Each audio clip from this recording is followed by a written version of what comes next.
Many of my longtime fans have wondered what happened to my channel. I was putting out an average of one video every week for years and years.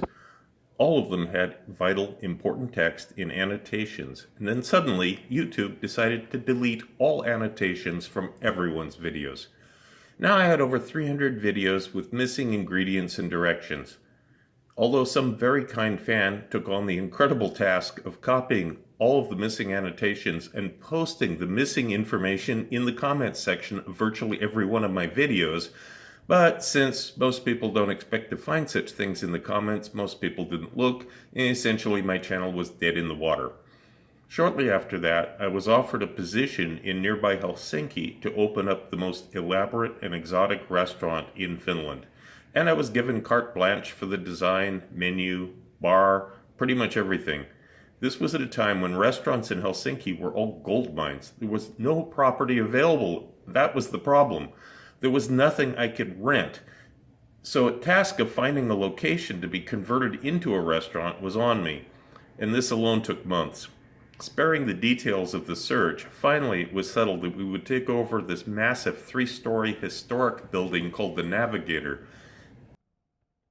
It had authentic nautical decor from the turn of the last century, and this is literally where people bought tickets to sail on the Titanic back in the 1910s when the ship would arrive. Of course, the ship never did arrive because it sank before getting here.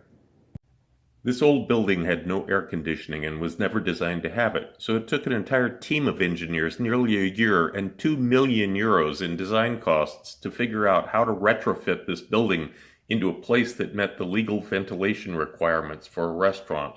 Not only the dining rooms, but also the massive kitchen. You can't begin to imagine the nightmare of piping that had to be hidden behind walls. Finally, the design plans were given to me and we could begin construction.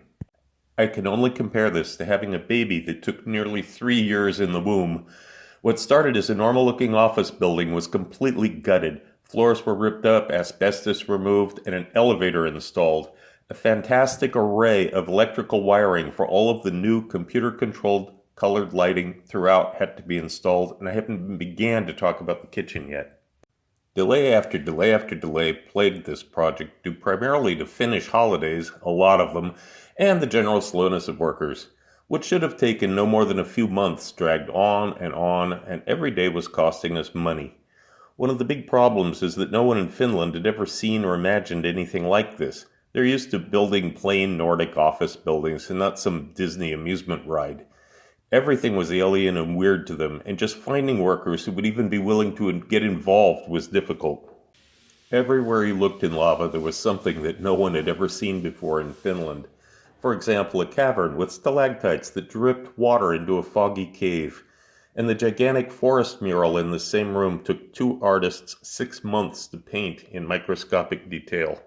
And yes, that's a real tree from the Finnish forest brought in to conceal an ugly concrete pillar in the room.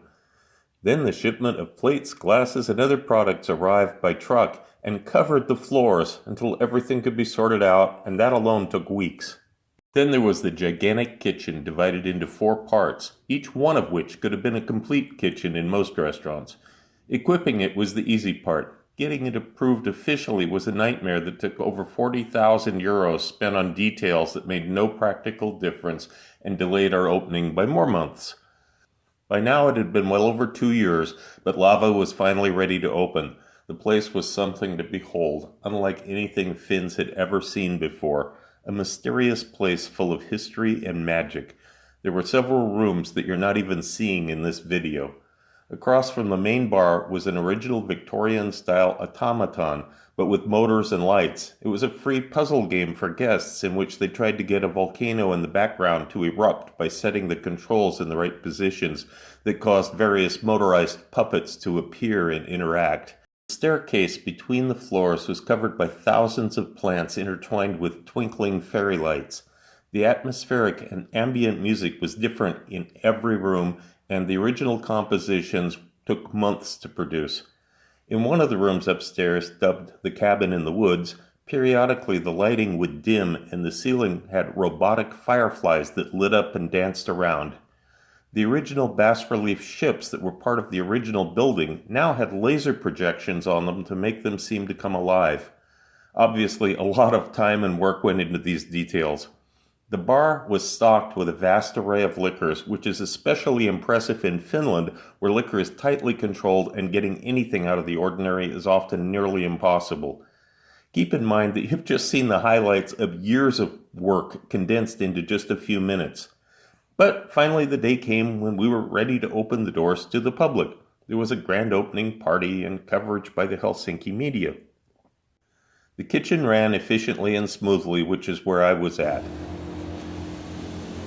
I only have a couple of clips of what the kitchen looked like in operation, but I know my fans would be very interested to see it, so I've put it in here.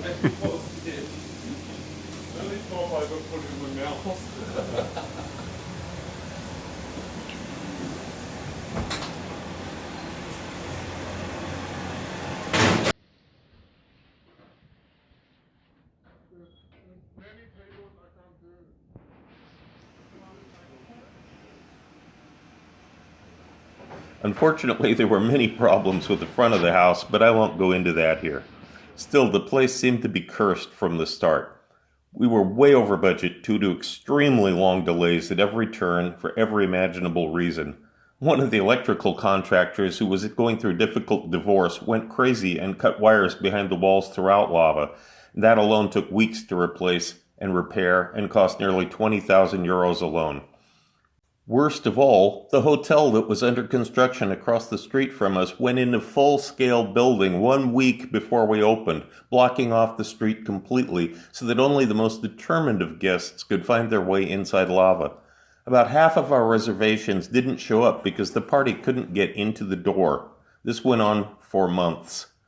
Finally, when their construction was over and the street was clear, this was literally the same week that the government closed all restaurants due to the coronavirus pandemic. Our very high cost of operations when we were officially closed and not allowing any guests in drove us into bankruptcy. This would have been a temporary situation. We might have recovered, but the landlord decided to gut the place and remove all of the decor before we could get back in business again.